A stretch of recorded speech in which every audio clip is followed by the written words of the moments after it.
究極は叱るか怒るかとか注意するかとかどうでもいいんですよ、僕の中で。次に同じようなミスをしないためにどうするかっていう、ここが一番重要じゃないですか。モン社長、最近部下がミスをしてしまったんですけども、その際に注意の仕方でちょっと困ってまして、モン社長だったら部下がミスをした場合にどういうふうに注意をしたり叱ったりするのかなとちょっとお聞きをしたいんですが。一つはミスをしたから注意みたいなのって解釈がちょっと広すぎて、それがイコールじゃないですよね。極端な話、ミスをしてもいいじゃんいいじゃんっていう場合もありますし、イコール怒るにはなんないですよね。注意するとか。モン社長だと、例えば部下が何かしら仕事上で失敗をしてしまったりとかした時にどういった対処をするのかなって思うんですけど。いろんなパターンがあるけど、大前提は僕は子供と子育てと同じように考えますよね。相手が例えばじゃあ小学生だったらどうするかとか、中学生だったらどうするか、20歳ぐらいの子供だったらどうするかとかっていう前提からまず考えて、例えば言い方とかはやっぱなるべくリアル、できれば対面がいいんですけど、最低でも電話、文章は良くないと思いますね。すごく分かりやすいことで、例えば A から B にしなきゃいけないことを A から C に間違えました。でそんなに重要なことじゃないと。ということであれば、それは A から C じゃなくて A から B ですよと、なぜならばとかって言えばいいだけですから、重要なことはなるべく対面、最低でも電話では話すようにはしてますよね。なぜかっていうと、相手が起こしてしまった事象に対してどう考えてるかがもう文面だとやっぱり読み取れない。体裁よく書くこともできるし、どのぐらい重要度を認識してるかとかわからない部分があるんで、書き方なんか別にいくらでも書けるじゃないですか。なんでそういうのを心がけてる。あとは話を聞くタイミング、叱る時のタイミング、もしなんか叱るとか注意するだったらタイミングは結構気をつけていて、やっぱ話をちゃんと真正面からというか聞けるタイミングをなるべく探しますよね。話を受け入れる状態を作ってからちゃんと注意したり叱ったりする。でも叱るっていうのはあんまないから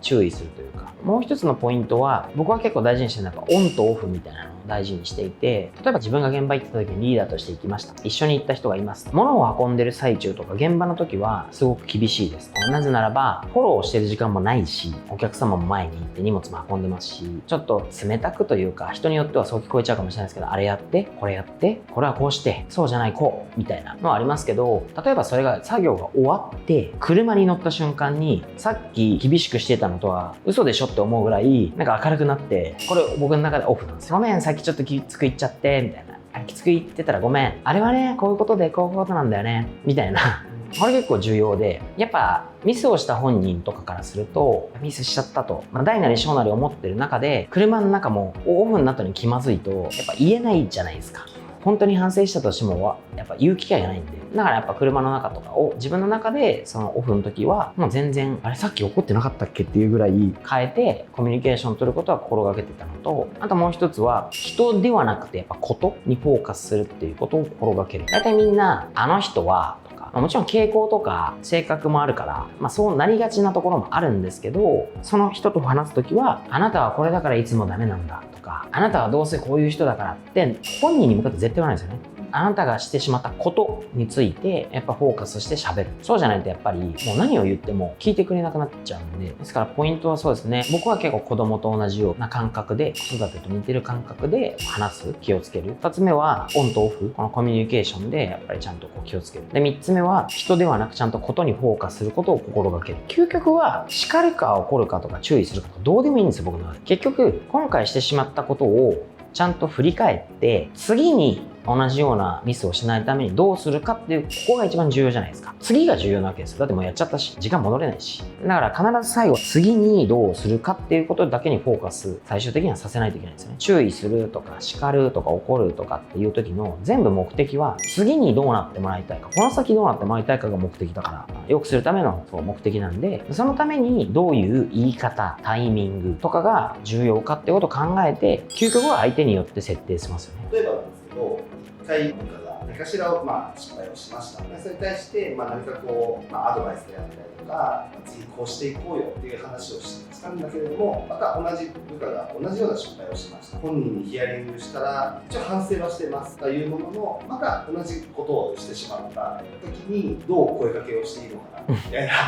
ここともあるんですが、結論から言うと、具体的な行動を変えたか変えてないかです。例えばじゃあお客様から申込書をいただいて処理しますと。例えばその時にサインをもらわなきゃいけないところが3箇所あったのに、つい1箇所忘れてしまいましたと。こんなミスだとするじゃないですか。だとしたら、そのプロセスをまず掘りに行くわけですよ。なんでお前1箇所サインもらってきてんだバカ野郎。これ3箇所見りゃわかんだろ。絶対言っちゃいけなくて。そのなぜ3個もらうはずなのに2個しかもらわなかったかっていうプロセスをちょっとお前やってみろと。どういうふうに説明してどうやってサインもらったんだと聞きます。でその中で、例えばじゃあ、すごい雑な話ですけど、この書類サインもらっていいですかって案内したとするじゃないですか。で、見たら、1、2、3、よく見ればわかると。だからこっちは、この書類にサインもらっていいですかって案内しましたと。なるほどと。分かった。で、今回こうやって2個しかサインしてもらえないんだね。次どうするのと。したら、って考えるわけですけど、できるだけ自分で考えさせますけど、ここでアドバイスするとしたら、じゃあ次からこの書類に3箇所、1、2、3って書くところだったら、全部付箋書いて持ってけと。そしたら目視でピッピッピッってわかるから、だから次やることは、この3箇所に付箋を貼って持っていきなさい。説明するときにこの書類の付箋の箇所にサインをしてください。3箇所です。こうやって説明しなさい。これがあなたが次変えるべき行動ですよね。これで終わりです。次に、例えばやってきましたと。また同じミスが起こりましたって言ったら、フォーカスすべきは、この前約束しましたよねと。付箋を3箇所貼って、この付箋の箇所3箇所にサインをくださいって説明するっていう行動でしたよねと約束したの。やりましたか？すいません、忙しくて付箋貼るの忘れちゃいました。なるほど。じゃあなぜミス起こったんでしょうかね。いや、僕が付箋を3箇所貼り忘れたから。そうですよねと。あなたは約束したことをやってませんよねと。だから今回は原因は何ですか？自分です。次どうしますか？どんなに忙しくても絶対付箋を3箇所貼っていきます。これでいいじゃないですか。失敗したことの、なぜミスが起きたのかというところのプロセスを、改めてしっかり深掘っていって、女子としてやるべきことは、そのミスが起きないようにアドバイスをしっかりしてみて、もしまた同じようなミスが起きた場合は、それがちゃんとできていたのかというところの確認をしっかり取ってあげるということが、その次のミスにつながらないための、対策になります。そうですね。だからこのプロセスの中だと別に怒る叱るとか注意とかどうでもいいじゃないですか。確かにそうです。もうちょっと手前に戻ると、してしまったことに対しての重要性なだけの話だと思っていて、その重要性を認識させるために、場合によっては怒る時には、優しく言うとか、そう僕からしたら全部やってしまったことの重要性の認識をさせるだけなんですよね。最後はだから次どうするかって。例えばこのサインを1箇所もらい忘れたことによってどれだけお客様や周りに迷惑がかかるか、どれだけ重要性が高いかを認識してもらうための言い方のパターンの一つでしかない。それが例えば相手だったら、この相手、この内容を過去の経緯を考えて、怒らないと重要性を認識しないという判断だったらめちゃめちゃ怒りますし、毎回怒ってたら向こうも慣れちゃうんで怒る必要がないですし、効果がない。逆に普段怒らない人が怒ったら、部下としては、やばいことした。やばいことしたんだみたいな、だからそういうことですよね。そういう認識をちゃんとさせたい時には怒るかもしれないですけど、全てはやっぱりだから目的と、それをしたことによっても効果を考えてやるので、もしかしたら怒るとしても、重要度だったりとか、相手がどう受け取るかということまで全て考えた上で、意図的に怒ったようなことをされる時もあると思うんですね。だから究極そういうこと考えないでただ怒るとか怒れないとかっていうのは、これはもう自分のことしか考えてないんですよねと思うんですよ。それで発散してるんですかあなたは。どっかで怒るタイミングを探してるみたいな感じですよね。怒られる方も、この人怒り方がひどいんだよなって、本当にそれが嫌だったら、じゃあ怒られないやり方を探せばいいじゃんと、思ったりもしますので。最後改めてなんですが、2年目以上の社会人が知っておくべき部下への叱り方をまとめていただければと思います。とにかく叱る、怒る、注意するという手前に、この先どうなってもらいたいか、次どうしてもらいたいかを、良くなってもらいたいわけで、それを大前提の目的として考えて、どのように接して、どのような言い方をして、どのように変えさせるかということを考えていけば、そんなに何か問題になるということはないと思います。ポイントをまとめると、子供と同じように考えて接する。で、2つ目はやっぱオンとオフ。で、3つ目は人ではなくことにフォーカスする。そういうことを気をつけながら、目的をちゃんと考えて進めれば良いかと思います。